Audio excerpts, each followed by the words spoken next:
Hi, Alana. Josh here from Train Heroic, and I wanted to just walk through some of your questions. So you had a really good question. I'm gonna I had recorded my phone here, and so I wanted to actually just answer your question by showing you this. But if you were to click on the app, right, as a coach, think of this as really a tool for your coaching staff right now, not for the direct athlete. We have that ability, and you will do that eventually, or at least have access.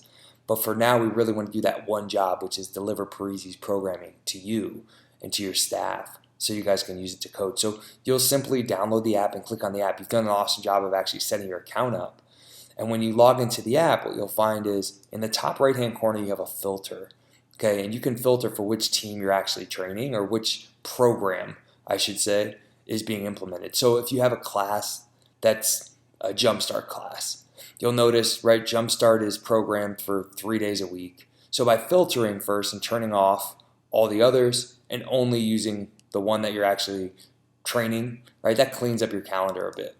But what you'll notice is there are 3 sessions a week, and you might run that every single day.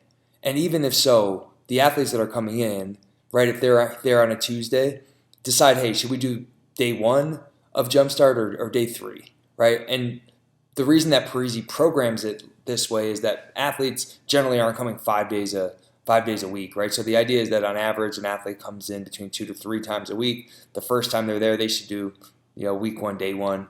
Second time, day three.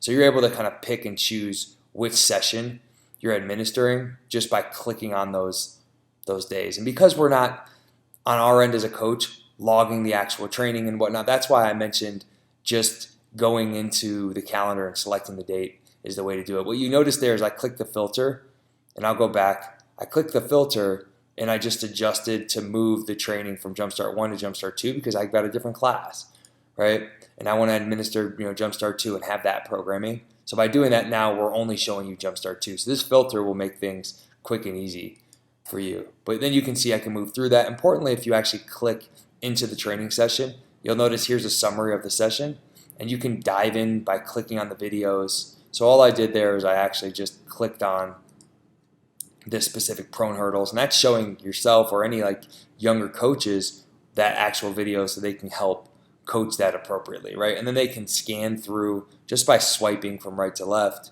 the training session, right? Going from section to section. I actually like clicking here and zooming out a little bit as a coach because you have a more holistic view of the actual training for that particular day.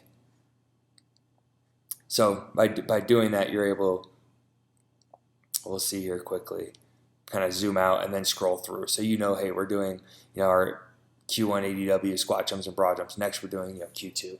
So anyway, I hope this helps. Thanks a ton for sending your questions. Again, great job setting things up on your end, and I'm looking forward to working with you and talking with you if you have any other questions on this stuff.